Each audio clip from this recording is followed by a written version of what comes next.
Property speaking, brother Skuman is joining us in studio. He is the owner of REMAX as well as a broker. Good morning, Philip. Welcome. Well, thanks yourself, guys. Thanks for having me. Awesome. You know, Philip, usually we see a lot of these advertisements, these developments in cluster apartments, especially in Gauteng. Many first-time buyers or first-time home buyers have taken to social media to talk about how expensive the apartments are for their size.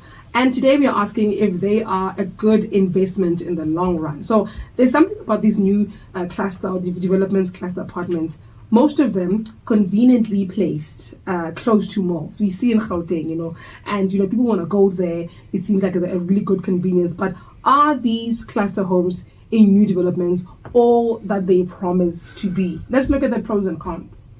Okay, so there are different categories to this. I mean, to start with one, you find obscenely low priced ones in older complexes for like 250k, and they're promising you're going to make $9,000 rental. Yeah. Why would you sustainably do that? If I can rent why do I rent for 9 if I'm going to pay 2.5 on a bond? Unless I've got bad credit, in which case you don't want me as a tenant. Yeah. Okay. Then you have these newer ones popping up, the Baldwin types. Okay, very nice, high luxury, modern, that kind of thing. Now, with construction costs these days, it's exorbitant. So you'll find that you buy a 1 or a 2 bedroom flat for like $2 bar. And, the only way to sustainably rent that for that amount is, through Airbnb to make profit, if the complex allows it, and if you're in Cape Town, maybe. Well, no, it works here as well. I mean, I've seen a lot of people that have turned their residential areas, like I'll use Munyaka as an example, into Airbnbs. They don't live there, but they generate an income. So I've spoken to a couple of people with this, and it's actually, it becomes a full-time job to run an Airbnb. So you've got to have many before you make money. And secondly, you're going to have a lot of complaints. You're going to do most of this illegally, and you'll attract fines. And if you lift the price to keep the kind of bad tenants away, the cars change, the budgets increase, and the women get more expensive. My personal opinion is some of these Airbnbs are not used for proper business. They are rented per day, but they're used per hour.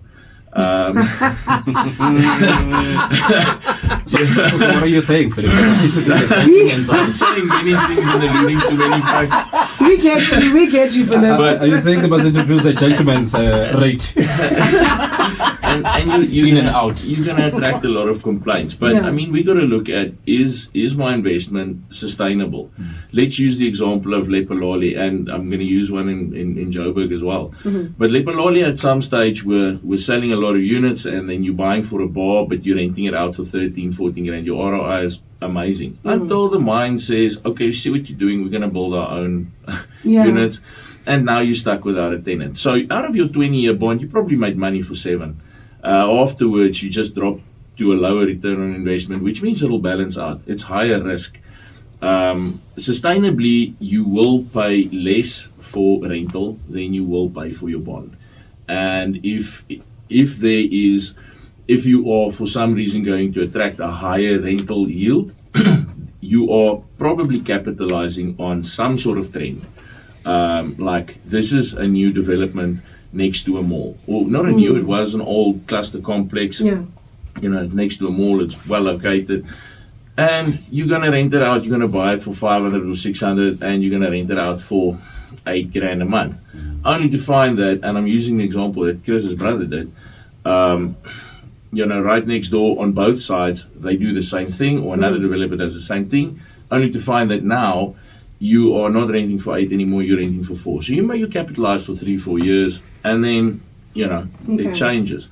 So we got to definitely look at sustainability when we're talking investment.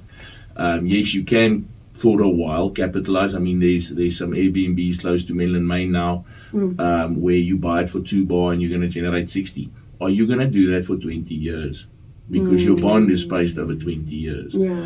So and you are saying quite rightly, there's a lot of these popping up. So at some point we've got to realize, well, we are overstocked, especially if you look, at Joburg. It's good news that some of the expats are returning, which will, will cover for that.